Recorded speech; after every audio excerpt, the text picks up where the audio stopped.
Into flames. It burst into flames, and it's falling. It's crashing.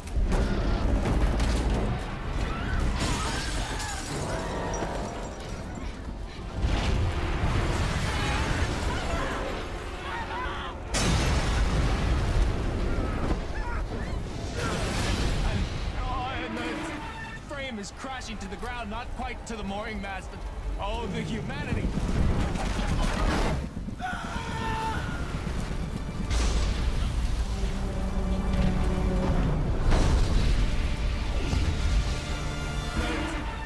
Is crashing to the ground, not quite to the mooring mast. Oh, the humanity.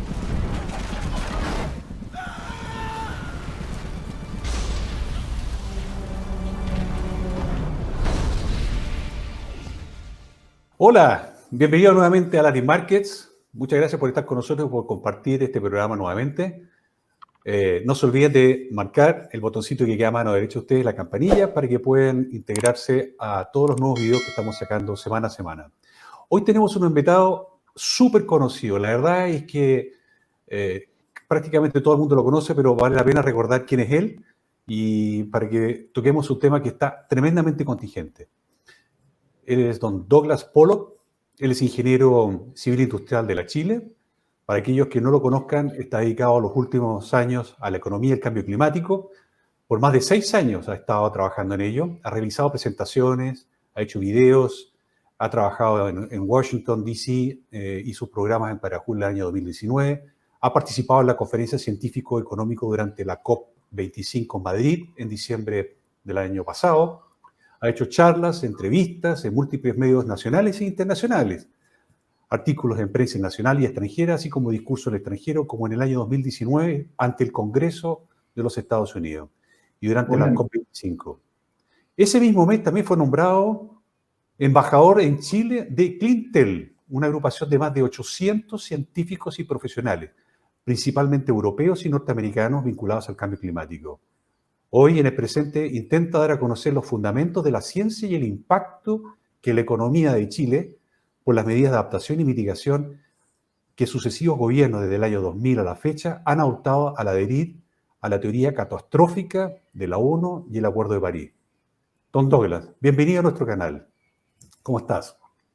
Hola Ignacio, mucho gusto, muy bien, gracias. No sé si dije bien tu currículum, está todo bien, me traspapelé en algo. Es el momento en que nos digas si me equivoqué en algo, por favor. En un 99,9% correcto. Yo nunca he hablado frente al Congreso norteamericano, frente al gobierno norteamericano. Ah, mejor todavía. Douglas, cuéntanos una cosa. ¿Por qué existe tanto entusiasmo, foros y videos sobre el hidrógeno verde, que es el tema con el cual vamos a conversar hoy día? El hidrógeno verde. Bueno, partamos primero definiendo qué es lo que es el hidrógeno verde. Porque tú sabes que los alarmistas, los ambientalistas, los hombres verdes, ahora le ponen color a los átomos. Y en el caso del hidrógeno, tiene 3 colores. Está el hidrógeno gris, está el hidrógeno azul y ahora descubrieron el verde. Ahora, ¿cuál es cuál? El gris es el hidrógeno proveniente de la refinería de combustibles fósiles. A eso se le llama el hidrógeno gris. El azul es igual al gris, excepto que el CO2 que se emite se captura, se hace una tumba y se entierra. Y el verde, nada que ver con los otros dos, es el hidrógeno producido a través del proceso de electrolisis, ¿ya? Pero con la salvedad de que la energía eléctrica proviene de energías renovables, solar y eólica. Eso es. Ahora, ¿por qué el entusiasmo? Yo te diría que va en línea de la histeria climática, porque todo esto, la energía renovable y su segunda derivada, que es el hidrógeno verde, que le llaman ahora, viene de el pánico, el temor, el terror, qué sé yo, del cambio climático producido por un calentamiento global que a su vez es producido por las emisiones humanas de dióxido de carbono. Todo falso, por donde se le quiera ver. Más que falso, derechamente un fraude. Entonces, va en esa línea, ¿ya? Entonces, cada cosa que discurren que sea verde, lo echan a andar. Ahora, hay muchas partes del mundo que están hablando del hidrógeno verde, principalmente, te diría yo, en Alemania, con el mismo método, con el mismo proceso, la electrolisis, y otro caso totalmente distinto que también cae en la categoría de hidrógeno verde en Canadá. Eso sería todo. ¿Ya? No le veo ningún futuro. Porque es absurdo, económicamente absurdo. Douglas, ¿eso es una tecnología probada? ¿Se ha hecho algo con el hidrógeno previamente o ahora actualmente se está haciendo en alguna industria en el mundo? ¿Algo con hidrógeno verde? Es decir, la electrolisis tiene 200 años de antigüedad. Es decir, un proceso muy conocido, pero es tremendamente ineficiente y enormemente caro. Por eso el 96% del hidrógeno se produce a través de los procesos de refinación de combustibles fósiles, principalmente el gas natural y dentro del gas natural el CH4, el metano, ¿ya? Y solamente un 4% se utiliza la electrolisis. Menos aún la verde, todo eso está en etapa piloto, no hay ningún país que pueda decir nosotros funcionamos con electrolisis para ya sea generar energía eléctrica o ya sea para la electromovilidad. Está todo en planes, como el que anunció recientemente el Ministerio de Energía a través de un seminario web que hicieron creo que en junio. Ok. Bueno, se habla mucho de que el hidrógeno nos debería ayudar a bajar los costos, todo lo que es la electromovilidad. ¿Cuál es la realidad de la electromovilidad, principalmente en Estados Unidos, con respecto al hidrógeno verde? La electromovilidad en Estados Unidos, ese es un tema un poco, te diría yo, sensible, ¿eh? Porque es un desastre. Todo el mundo dice andar en auto eléctrico es la panacea, es una maravilla. Perdona que me ponga los anteojos, pero voy a copiar un número que tengo acá. En Estados Unidos, en general, la electromovilidad funciona exclusivamente con subsidios e impuestos. Si no, muere. ¿Ya? En el caso de Estados Unidos, en la era Obama se destinaron 120.000 millones de dólares en general para adquirir energías renovables y autos eléctricos. Bueno, resulta que el año 2016, que es la cifra que tengo yo acá, en Estados Unidos solamente el 0,27% de los autos fueron eléctricos, Tesla, y menos del 1% el total de las marcas. ¿Ok? Pero lo más dramático de todo esto, Ignacio, es que esos subsidios, el 20% más rico de la población norteamericana, se llevó el 90% de esos subsidios. Y en esta materia cae muy bien la palabra del gran líder del partido UKIP del Reino Unido, Nigel Farage, que en un discurso en el Parlamento Europeo dijo: las energías renovables constituyen la mayor transferencia de riqueza desde los pobres a los ricos como jamás se haya verificado en toda la historia de la humanidad. Y es muy cierto, y ahí tienes tú un ejemplo patente. Ahora, ¿qué pasa cuando tú quitas los subsidios? Están los casos de Dinamarca y Hong Kong, por decirlo menos, ¿ya? Se quitaron los subsidios y las ventas de autos eléctricos se fueron prácticamente a cero. Entonces, esta cuestión funciona solamente con impuestos y con subsidios para que los más ricos, porque el auto sigue siendo muy caro, ¿me entiendes? Tú puedes aplicar subsidios, tú puedes ir a comprarte un auto de $40.000, el Estado te regala 10.000, tú pones 30, pero 30.000 sigue siendo muy caro comparado con un auto equivalente a benzina o diésel. Entonces, le estás quitando la posibilidad a la gente más humilde de tener un auto, sobre todo cuando esto viene acompañado de leyes y regulaciones. como por supuesto es y va a seguir siendo el caso de Chile. Yo estaba escuchando, Douglas, que Chile tiene condiciones especiales o fantásticas porque tiene el desierto, que con el desierto se podría tener hidrógeno verde en cantidades muy altas y a muy bajo costo. Y la pregunta que tengo yo es, bueno, ¿y qué pasa con Arabia Saudita? ¿Por qué ellos no producen hidrógeno verde si tienen el capital, como recién mencionabas tú, si tienen la cercanía a los mercados, lo cual hace que, porque tengo entendido que el hidrógeno, uno de los grandes problemas que tiene es el transporte, por lo tanto, sé que hay otros problemas adicionales, me gustaría que tú me los comentaras también, cuáles son la problemática que significa producirlo, transportarlo y envasarlo. ¿Por qué no se hace, por qué Arabia Saudita no es el mayor productor de hidrógeno verde del mundo? Porque está muy cerca de los mercados asiáticos, está muy cerca de los mercados europeos y nosotros estamos tan lejos en el planeta, acá en Chile. Bueno, actualmente porque no hay demanda, ¿no? Para el hidrógeno verde, acuérdate tú que proviene de la electrolisis y basada en combustibles, en energía renovable, porque no hay demanda. Pero ahora bien, como tú dices muy bien, es lo siguiente, que Arabia Saudita está órdenes de magnitud más cerca de los grandes centros de consumo. Por lo tanto, tiene una ventaja competitiva tremendamente mayor que Chile, que está muy lejos, ¿no es cierto? Y segundo, no menos importante, es que Arabia Saudita tiene todas las instalaciones. Es ponerse a producir nomás. Cuando nazca la demanda, se ponen a producir. Tienen las instalaciones hechas. Chile no. Hay que entrar a invertir. Y bueno, sacando, ¿cómo se llama? Frases que se dijeron en ese seminario del Ministerio de Energía, esto obliga a impuestos al carbono, como dijo el ex ministro de Medio Ambiente, un señor de apellido Mena, Marcelo Mena, creo que se llama, dijo, para derrotar a la bestia que está destruyendo el mundo, él propone, por supuesto, más impuestos al carbono y más regulaciones, y de modo a encarecer todo, de modo que al subir el precio del gas, en algún momento podría ser competitivo producir hidrógeno verde en Chile. Yo no lo veo nada claro. A ver, por lo tanto, debo entender de que el hidrógeno verde no es precisamente una tecnología de uso masivo, por lo que tú me estás diciendo, ¿o sí? Perdón, ¿me puedes repetir? ¿Es el hidrógeno verde una tecnología de uso masivo? No. No, la electrolisis no es para nada, pues si solamente el 4% de la producción de hidrógeno en el mundo es basada en electrolisis, pero para otros fines.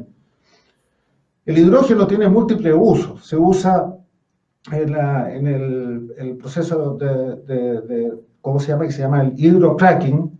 Con eso tú partes las moléculas del petróleo, ¿no es cierto? Y con eso logras producir combustibles más livianos, como por ejemplo el diésel, la gasolina. Se usa también para evitar la formación de hidratos en los gasoductos. Se usa en la agricultura como fertilizante y muy importantemente se usa en la producción de metanol y de amoníaco, ¿ya? Tiene múltiples usos el hidrógeno. Ahora, ¿cuál es la razón de ser de este hidrógeno verde? Es para generar energía eléctrica para la electromovilidad, para estas famosas celdas de combustible, que no son otra cosa que una batería ¿cómo se llama? Electroquímica, para mover un auto eléctrico, un EV que se dice en inglés. Y también en el caso de Alemania, como están anunciando hoy día, para generar energía eléctrica de verdad, energía eléctrica domiciliaria, que ya no puedo creer el absurdo, es decir, usar energía eléctrica proveniente de energías renovables para fabricar hidrógeno, para que ese hidrógeno vuelva a su vez a generar energía eléctrica.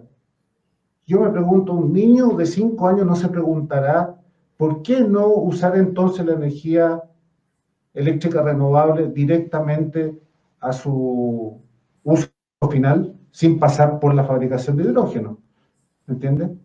Porque para la electromovilidad ya tiene las baterías de ion litio, que el hidrógeno no la va a reemplazar. ¿Por qué tenemos que usar hidrógeno verde? No tenemos que usarlo, nos van a obligar a usarlo, que es distinto. ¿Ya? Hoy día, por ejemplo, hoy día estamos obligados a usar electricidad proveniente de energías renovables. No es una elección de nosotros. Es cómo está estructurada el sistema tarifario nacional, que es un desastre, como está hoy día. ¿Por qué? Tú me Bueno, comentabas fuera de cámara que hoy día la energía en Chile es una de las más caras del mundo. ¿Es correcto eso? sí, correcto. Y vamos por más. Te puedo decir, hacia julio del año pasado me tocó mostrar la tabla de los países de la OCDE y Chile figuraba en energía industrial como el quinto más caro y domiciliario 11º más caro. ¿Okay? O 11º más caro. Y íbamos por más porque todavía faltaban 2 alzas de impuestos durante el año pasado. Una se frenó por la crisis que yo llamo crisis antisocial, porque social no tiene nada. Entonces el gobierno congeló el alza de los precios del metro y la alza de la electricidad domiciliaria. Pero alguien tiene que pagar eso, ¿no es cierto? El asunto es que efectivamente somos los países más caros del mundo y vamos por más, porque la matriz eléctrica renovable está siendo cada vez más incidente en el sistema eléctrico nacional, el CEN. Hay muchas plantas que están a puertas de entrar en operación. Ayúdame en la siguiente afirmación. Se escucha por ahí lo siguiente. La energía es la base y la sustentación de la generación de empleo, ¿correcto? Ayúdame después si estoy equivocado o no. Por lo tanto, cualquier empresa que quiera instalarse en algún país, uno de los principales y mayores factores que inciden en la instalación es el factor energético. Si tiene energía y a qué costo. Si no, decide irse a otro país. En ese razonamiento, el hecho de que durante este año y el próximo año se vayan a instalar en China y en India más de 1.400 plantas de carbón, ¿no implica eso una fuga de empleos a otros países? ¿Es correcto eso? Totalmente correcto. Totalmente correcto. Mira, me hiciste varias aseveraciones ahí que vale la pena ahondar un poco, Ignacio, si es que tengo tiempo, pero adelante, por favor. mucho se dice de que la migración de las energías renovables, de las energías tradicionales, convencionales, a las energías verdes es una máquina productora de empleos. Bueno, evidentemente, pues si yo voy a poner un molino de viento, yo le llamo molino a estas cuestiones, tecnologías de la Edad Media, o un panel solar, una lupa en el desierto, voy a necesitar a alguien que las ponga, ¿no es cierto? Bueno, por cada empleo que tú generas en las energías renovables, estás creando 5 desempleados en otra parte. Eso es una estadística a nivel mundial. Aquí en Chile hay múltiples casos que han cerrado las fábricas acá y dejando decenas de miles de cesantes y se mandan a cambiar a China. Otros se transforman en importadores. Pero la misma cosa, dejan una cantidad enorme de cesantía sin posibilidad de recuperar su trabajo en ninguna parte.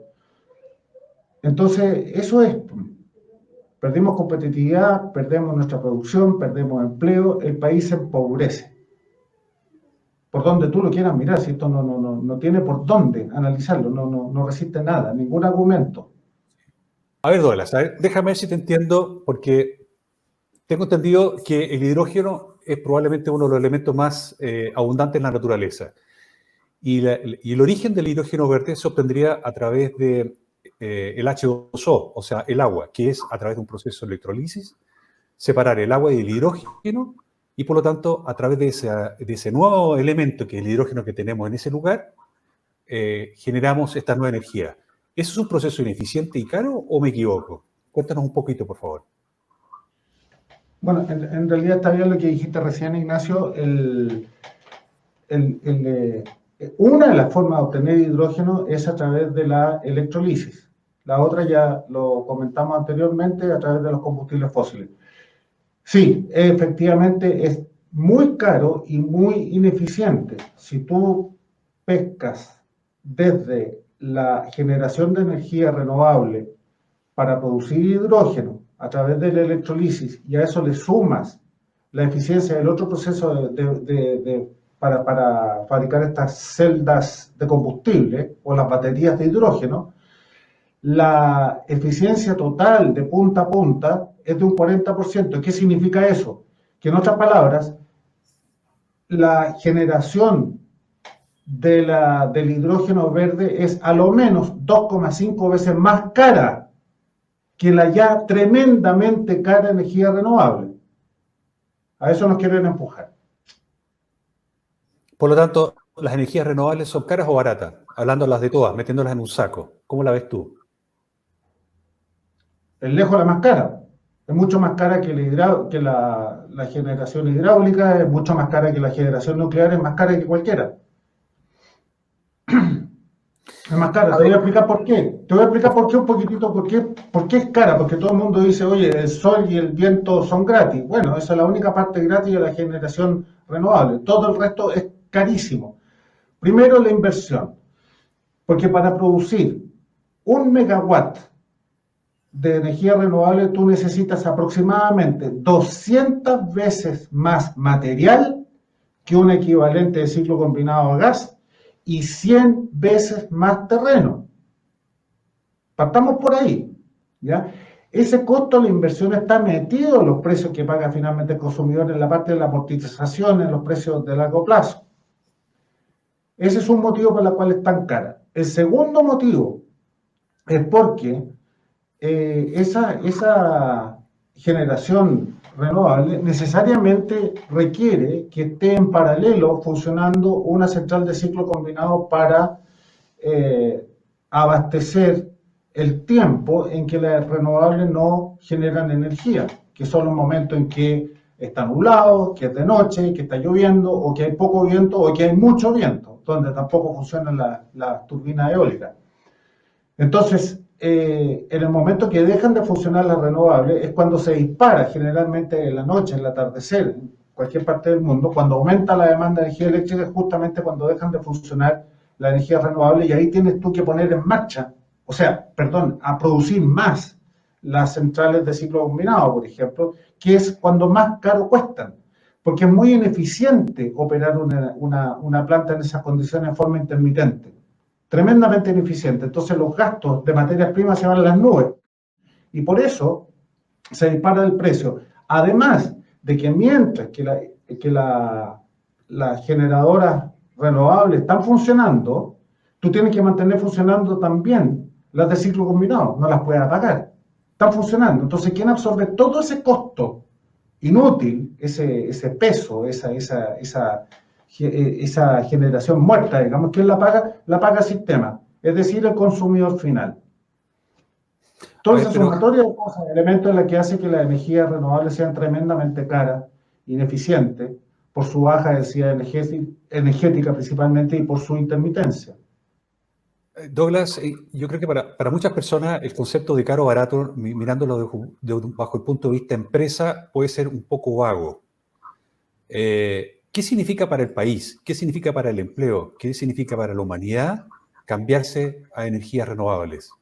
Porque tengo entendido que en este momento, y de hecho tú me habías comentado fuera de la entrevista, que aproximadamente 1.400 plantas de carbón, que se supone que son la cosa más diabólica en términos de producción de energía en el mundo. Sin embargo, este tipo de energía se está hoy día implementando en 1.400 plantas en China e India. Cuéntanos un poco sobre eso, por favor, porque la verdad es que ahora mucha gente no entiende y cree que esto de la energía verde es la panacea. Bueno, tú podrías considerar que el crecimiento económico para cualquier país puede ser el oxígeno de ese país. La energía es la sangre. Si tú encareces la energía, lo único que estás haciendo es provocar, producir desempleo. ¿Por qué? Porque a medida que sube el precio de la energía, la industria pesada de cualquier país empieza a encarecer sus costos, ¿no es cierto? Subir sus costos y por lo tanto empieza a quedar fuera, a perder competitividad. Y llega una encrucijada en que los dueños de las empresas, los accionistas, dicen, señores, o morimos o nos vamos. y se van masivamente. Te voy a dar un dato. En la era Obama, la EPA ahogó la economía. La EPA es la Agencia Medioambiental Norteamericana, ahogó la economía de ese país con regulaciones. Mira, hasta el año 80 la EPA tenía 7 regulaciones. Nunca más se pasó una por el Congreso. ¿Sabes con cuántas las entregó Obama en enero del año 2017? Bueno, saltó de 7 a 1.500 regulaciones.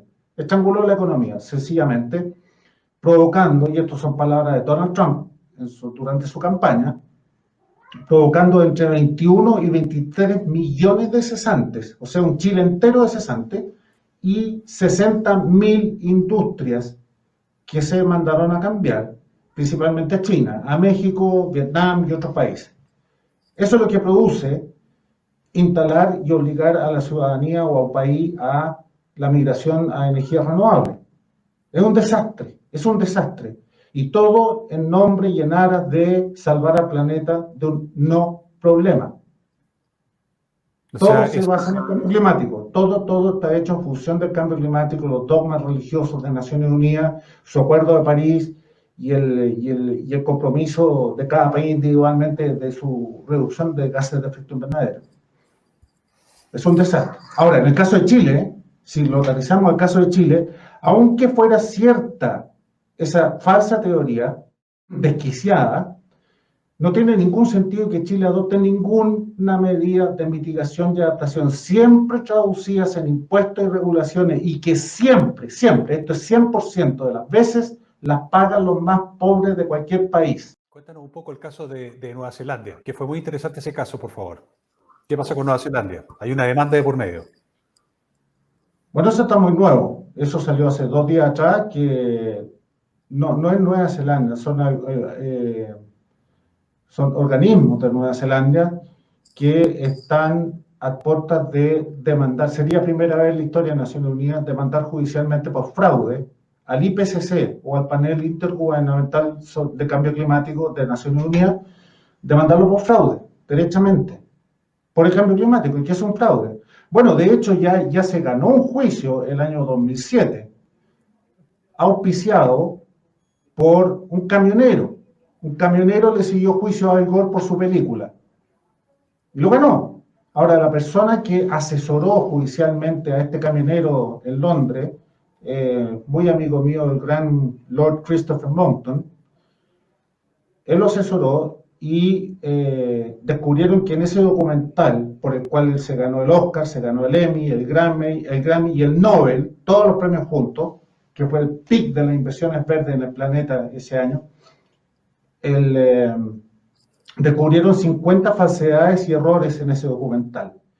El juez aceptó 9 por un asunto de tiempo y falló en 1.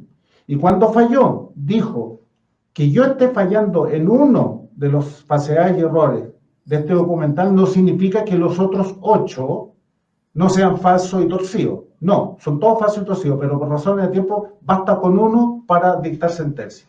Y Al Gore tuvo que pagar $400.000 por la costa de los juicios. Además, que ese documental se prohibió en el Reino Unido.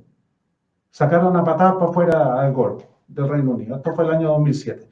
Entonces estas cosas están empezando a pasar más frecuentemente. También hay otro que se está ventilando, espero que salga pronto, en Australia, por el gran fraude del famoso consenso científico que dice que el 97% de los científicos del mundo están de acuerdo en que el calentamiento global de la era industrial es causado por el hombre. Ese es un fraude de pe a pa, porque de ese grupo de 11.944 científicos que tiene esa muestra, solamente 0,3% o 41 científicos efectivamente dijeron que el hombre tiene incidencia en este calentamiento global. ¿Me entiendes? Entonces sería histórico el hecho de que lo demanden esta vez al IPCC por fraude. Espero que prospere. Ahora, tú sabes que que prospere significa que siga adelante la demanda. A las Naciones Unidas no le va a pasar nada porque las Naciones Unidas es no auditable, no fiscalizable. Y no es democrática porque los líderes ahí no se eligen por elecciones populares, se eligen entre ellos. Douglas, bueno, entonces, yo no entiendo una cosa. A ver, nosotros hemos visto muchísimas presentaciones tuyas, tremendamente valiosas y con muchos datos, donde si Chile ingresa a esto y si eventualmente se modificara totalmente la matriz energética de Chile, si se convirtiera en carbono neutral, pero la importancia de Chile en el contexto global, en el mundo, es la nada misma, porque los principales países del mundo, como China, India, Rusia, Estados Unidos, están fuera del Acuerdo de París, por lo tanto ellos siguen contaminando sin ningún límite. Siguen incluso incorporando plantas de carbón a su matriz energética, que se supone que es de lo peor y lo más contaminante que existe. ¿Por qué Chile entonces está metido en este proceso de descarbonizar? ¿Hay alguna obligación de parte de alguien? ¿Chile está recibiendo algún premio? ¿Por qué? Cuéntanos, por favor. Voy a partir respondiendo tu última parte de la pregunta. Creo que lo dije en un video anteriormente. Tú al final llegas a dos conclusiones nomás, porque no queda más alternativa, no queda por dónde rebuscar siendo bien intencionado. O una incompetencia total o complicidad de fraude. Y no hay más. No hay más. Trata de buscar qué razón puede haber para que el gobierno no esté metiendo en este precipicio, no esté lanzando este precipicio. Ahora, contestando la primera parte de tu pregunta, efectivamente, si fuera cierta la teoría de Naciones Unidas, y aunque Chile cerrara su economía completa y volviéramos a la edad de piedra, sin siquiera quemar un palo para el 18 de septiembre, porque emite CO2, el impacto en el clima sería cero, absolutamente cero, inmedible por instrumento alguno creado por el hombre. ¿Y por qué esto? Porque Chile emite el 0,25% de las emisiones globales. Eso no es nada, nada. Al mismo tiempo, más del 60% de los países están de hecho, pero esto fue hace el año pasado, hoy día mucho más. Te voy a decir los países que se han sumado. Más del 60% de los países están de hecho, no en derecho. De hecho están fuera del Acuerdo de París. ¿Quiénes son? Rusia, China, India, Estados Unidos. Con eso ya tienes casi el 60%. Súmale, vamos sumando. Australia está empezando a echar a andar nuevamente sus plantas de carbón, porque ya no van más con la energía eólica. Los desastres, los apagones son terribles allá, sobre todo en el centro sur de Australia, en la ciudad de Adelaida. ¿Cómo se llama?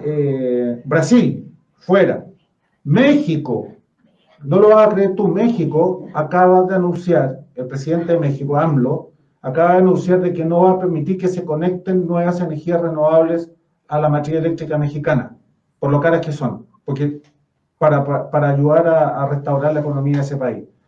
Y así suma y sigue. Está Nueva Zelanda, que de los 5 puntos principales del presupuesto del año 2020, el principal de todo, el de mayor gasto, que es el cambio climático, lo eliminó. Japón está echando a andar su matriz, su generación a carbón. China e India ya lo mencionamos. Sudáfrica está a punto de aprobar una planta nuclear de 2.500 megawatts, o sea, 2,5 gigawatts, de una enorme inversión, y restituir la economía también incentivando la minería de carbón, porque ellos tienen mucho carbón. Entonces, el mundo entero va en la dirección contraria a la que va Chile. Y nosotros, con ningún impacto en el mundo. Es decir, no tiene pie ni cabeza esto. Ponle tú el nombre. Yo no quiero poner nombre. Me carga decir que alguien o algo es fraudulento. Pero búscale otra alternativa. La justificación de la incompetencia no cabe en el caso de un gobierno. ¿Por qué? Porque los gobiernos tienen acceso a asesorías que se les ocurra. Pueden traer los hombres más expertos del mundo en este tema. Entonces eso no es justificación. Va quedando una. A ver, Douglas, este programa lo está viendo gente en toda América. Y la gente hoy día está sufriendo el tema del virus. Están encerrados en sus casas. Muchos han perdido sus empleos, muchas empresas están quebrando. Solamente en Chile se está hablando de 2 millones de personas cesantes. Se calcula, recién hace 30 días atrás, en un informe que hizo una organización internacional, que se iban a perder 64 millones de empleos. Hace algunos segundos tú nos dices que es una pésima inversión dedicarse a las energías verdes porque es una transferencia de empleo de un país a otro que sigue usando otro tipo de energía. En este caso, las energías del petróleo, entre otras. Menos ¿Cuál es tu reguladas. recomendación? ¿Perdón? Menos reguladas. Menos Como reguladas. Chile. Por favor, y aquí hay una pregunta que no te he visto en otros programas. ¿Quiénes recomiendas tú entonces, como experto, en este tema tan delicado que es el empleo y la generación de la destrucción de empresas? ¿Sí? Pero, ¿qué te recomiendo yo como En quién? términos de energía. Porque ¿Qué nos recomiendas usar? Porque es que depende en el plano que tú me quieras ver. ¿Ya? Si tú me pones en el plano de una persona que sabe de economía, de energía y de la física y las matemáticas del cambio climático, te puedo decir una cosa, pero si tú me pones en el rol de presidente, te respondo inmediatamente lo que haría. Los dos, por favor. Bueno, desde el punto de vista de mi conocimiento sobre cambio climático y la economía, todo lo que se está haciendo es absurdo porque se basa en un absurdo, en algo que no es real. Esto que la producción de gases de efecto invernadero, hablemos del dióxido de carbono, el CO2, producido por el hombre, es el responsable del calentamiento global de la era industrial. Por lo tanto, hay que reducirlo al máximo. Eso es un disparate tan grande porque el CO2 es apenas una traza de gas tan chica, tan pequeña, que no tiene en física se llama forzante radiactiva muy débil. Es un gas secundario como gas de efecto invernadero. Mira, de todos los gases de efecto invernadero, el CO2 es el 3,6%. O sea, ese 3,6%, y de ese 3,6%, en el peor de los casos, en 70 años, en el peor de los casos, esto es lo que te voy a decir, es un absurdo. Si el hombre, todo el CO2 adicional desde 1950 en adelante hubiese sido generado por el hombre, entonces de ese 3,6%, el 25% es humano. Y todos los gases de efecto invernadero en la atmósfera representan más o menos el 1 o el 1,1% de la atmósfera. Entonces calcula porcentaje sobre porcentaje sobre porcentaje. Además, en un análisis de física atómica, el CO2 como tal, como gas de efecto invernadero, es tremendamente débil. Efectivamente, el metano es 20 veces es 20 veces más potente o 23 veces más potente que el CO2. Pero resulta que está en una cantidad tan menor que el CO2 en la atmósfera que su efecto es 10 veces menor que el CO2. Ahora, ¿cuál es el gas de efecto invernadero que permite que la Tierra tenga una temperatura media 14 o 15 grados y no estemos en 18 grados bajo cero? No es el CO2, mucho menos el CO2 producido por el hombre, es el vapor de agua. No hay otro, el vapor de agua es el 95% de los gases de efecto invernadero en la Tierra. Entonces, todo esto se basa en un absurdo. Es un invento de Naciones Unidas. ¿Y cómo lo inventó? Trata de demostrar emisiones futuras humanas de CO2, correlacionarlas con el aumento de la temperatura basado en modelos de simulación computacionales. Ya, ustedes pueden ver el gráfico, ahí lo van a ver claramente cuál es la realidad del aumento de la temperatura global comparado con los modelitos de Naciones Unidas. Todos han fracasado, hasta el informe quinto de Naciones Unidas, con los famosos modelos CEMIP 5. Naciones Unidas había lanzado 117 modelos predictivos. ¿Sabes tú cuántos fallaron de esos 117? ¿Han fallado hasta la fecha? 117. No hay ninguno, ni en el rango más optimista que se acerque siquiera a la realidad del aumento de la temperatura, que ha sido mínima. Dicen 1 grado, no señor, es más o menos 0,35 grados en toda la era industrial partiendo desde 1950, cuando el hombre empezó a emitir CO2. Otro absurdo, la correlación entre temperatura y CO2 te la muestran los hechos. Vean ustedes los gráficos que van a aparecer ahí. Están todos súper claritos. En toda la etapa del Holoceno, en los últimos 10.000 años, la temperatura ha bajado y el CO2 ha subido. Con ese puro elemento, basta con destruir toda la teoría.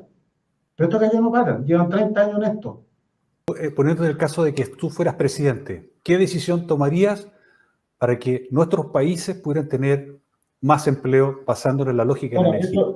sí, esto va en cascada. Aquí agarro no solamente el cambio climático, de partida, cerrar 4 ministerios antes de entrar el primer día de la moneda. 4 ministerios, voy a mencionar 2 nomás: Ministerio de Energía, Ministerio de Medio Ambiente, que no sirven para nada. Un Ministerio de Energía jamás en ninguna parte del mundo ha podido crear un watt hora. Solamente crean regulaciones, crean impuestos, nada más. Y por lo tanto, cesantía. Lo cerraría. Segundo, eliminaría todas las regulaciones verdes, todas, inmediatamente, y impulsar y renacer la industria que teníamos antes. Fíjate tú, por ejemplo, inmediatamente abrir las puertas de nuevo a que se construya Hidroaicén, la central por lejos, por masacre, la central más eficiente del mundo, tanto en kilómetros cuadrados inundados por megawatt, como en la eficiencia de planta. 85%, eso no lo exhibe ninguna central hidroeléctrica en ninguna parte del mundo. Nosotros sí, 85%. Y la menor cantidad de inundación por megawatt hora producido. ¿Ya? Lo echaría a andar inmediatamente. La energía más abundante que tiene Chile. El año 91, Chile se abasteció en un 100%, la energía eléctrica proviene de un 100% de la hidráulica. 100%. La más abundante, la más continua y la más barata para nuestra realidad, para Chile. Porque lo único que tenemos nosotros que podemos aprovechar y que no lo hacemos por estas medidas es la gravedad. Tenemos cordillera y tenemos mar y estamos llenos de ríos. No, los ambientalistas dicen que no podemos usar los ríos para hacer embalses. Y ahí tenemos esta maravilla, esta joyita que estaba aprobada y la señora Bachelet la derrumbó con el ministro Mena, al cual me refería anteriormente. Bueno, eso lo quería inmediatamente desregularizar los impedimentos para impulsar la energía en Chile. Y segundo, eliminar todo impuesto climático, todo. Tenemos muchos impuestos. Bueno, y con respecto a las energías renovables, bienvenidas sean, que se instalen a donde quieran y en la cantidad que quieran, que tapicen el desierto si quieren, de paneles solares o termosolares o espejitos mágicos, pero que inviertan ellos y que no esperen que el gobierno los subsidie robándole plata a la gente con más impuestos. Que lo hagan, que inviertan y que compitan con los combustibles fósiles. Y ahí van a ver ellos, no nosotros, si realmente es cierta esta maravilla que los combustibles, las energías renovables son más baratas que las tradicionales basadas en combustibles fósiles. Ahí los quiero ver. No va a invertir nadie un peso aquí. Douglas, qué potente lo que nos has dicho. Ya me estoy sintiendo candidato a presidente de Chile. No lo soy, nunca he estado metido en ningún partido, así que muy difícil. Douglas, los presidentes necesitan asesores, así como tú en algún momento me comentaste que te mencionó el señor Trump en algunos de sus discursos. A veces es preferible tener un buen asesor. Porque las políticas se hacen así, de esa forma. Douglas, qué entretenido lo que nos has comentado. Yo te había visto en muchos videos, en muchos canales, y siempre es un agrado conversar con alguien que sabe tanto. Es esperar que este canal sea el puntapié de partida para nuevas comunicaciones tuyas. Yo sé que te has preparado muchísimo en este tema. El hidrógeno verde está empezando a sonar mucho. Yo espero en lo personal que la población que está escuchando en este momento, la población de Chile, entienda qué significa esto.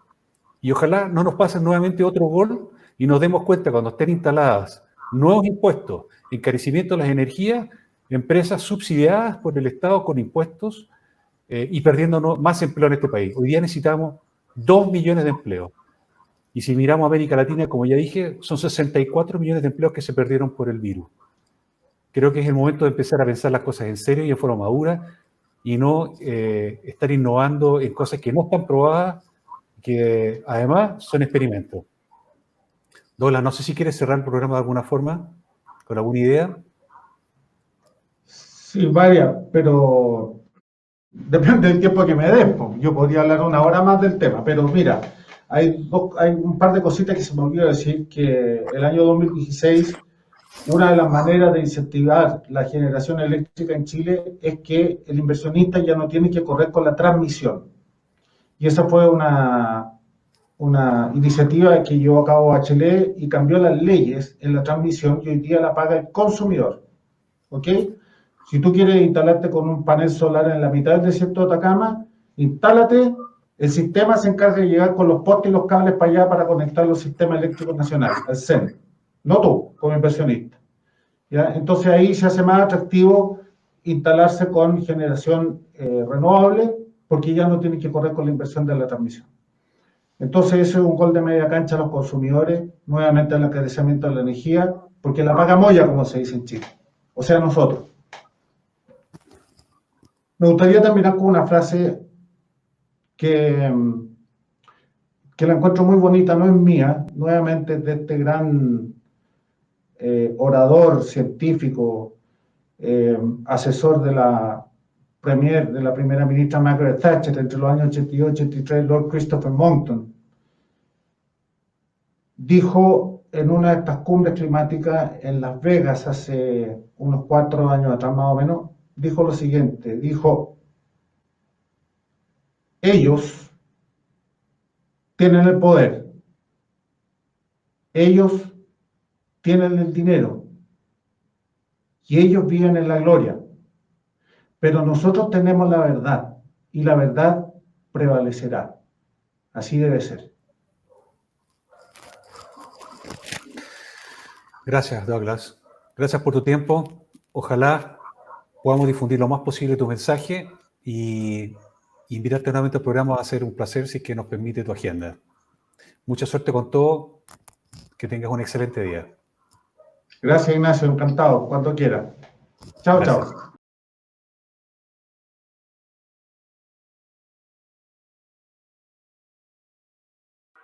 chao.